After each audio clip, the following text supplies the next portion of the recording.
All right, we're here at the Louisiana College Wildcat Dugout Club Athletic Banquet, and the guest speaker for tonight is Mike DeJean, former Major League pitcher. Thanks for coming down today. Thank you. Thanks for having me.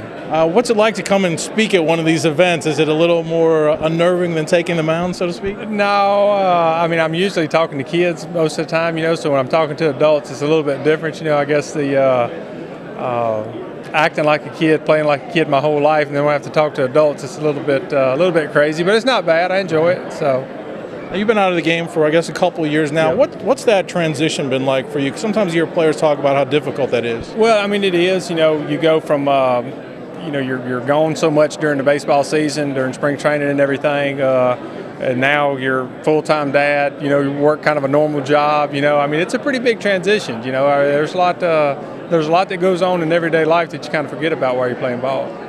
A 10-year career, though, when you look back on that fact, I mean, you must feel like you were one of the lucky ones, because a lot of guys don't get to play even 1 year in the major leagues. Yeah, injuries have a lot to do with it. I mean, I was extremely fortunate that the injuries that I had early on in my career weren't very bad. They were just basically cleanup jobs. Bone chip spurs, bone spurs, stuff like that. But I mean, I look back and then the guys told me when I got in, it's going to go fast. You're not even going to know it. It'll be 10 years, and that's the way it happened. And unfortunately, you can't go back. All you can do is just try to help these kids out and everybody else's kids and make them better ball players and help them understand the game.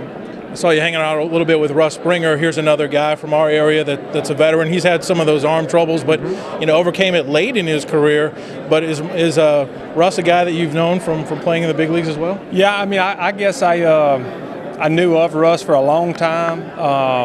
Golly, I mean, it seemed like we were saying hey and passing for quite a few years before we actually got to hang out in the outfield, talk, be teammates and stuff like that. But he's a pretty crazy character. He's one of the guys that, I mean, rain or shine, good or bad, he's going to be there if you need him. So I think that's probably why we've kind of stuck our friendship out there for a while.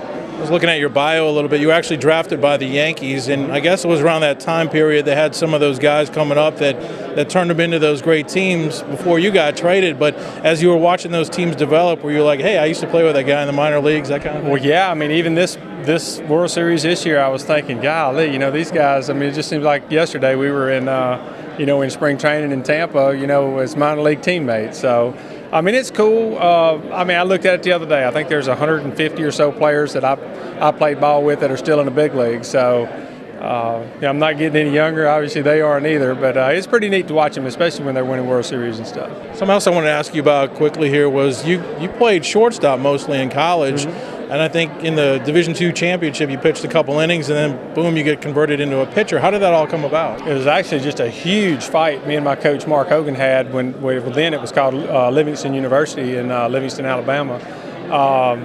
It actually started with a great big old fight that he and I had, and I played a middle-of-the-week game against Delta State in a non-conference game, and both teams ran out of pitching. And, of course, you don't want to use up what's supposed to be your good pitching for the weekends, and ended up pitching then, and he told me, he said, look, you can forget about shortstop or third or catching.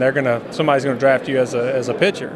I said, well, at this point, whatever. I could care less as long as I get to play a little bit more, So one thing led to another. And I'd pitched my whole life growing up, but it just was never a priority. So I still consider myself a shortstop, but, the big league guys had other ideas. Of course, I looked at your batting record. I think you were like 1 for 16 career in the majors. Yeah, when you get to the big league level, the last thing I want to do is go up there and have to grab a bat. I was wanting to get guys out, not try to swing at it. So too hard to concentrate on both. I was going to say, it seemed to work out for you pretty well as a pitcher. Not too bad. It sure did. All right. Well, what are you going to talk about to the crowd here tonight? I don't know. I usually, before, this is probably only about the second time I've spoke where I've actually planned something out, and I'm not very good. I'm not a very good planner, not a very good speaker, I don't think. Probably there's so much to say and so little time to say it that you just got to try to reinforce to the kids or the young men what their parents and what their coaches have been telling them the whole time. So it does take an incredible amount of luck to get to the big leagues, but along the way, there's people that's going to help you out if you allow them to. So I'm going to just try to reinforce what the parents are saying and what the coaches are trying to get to them.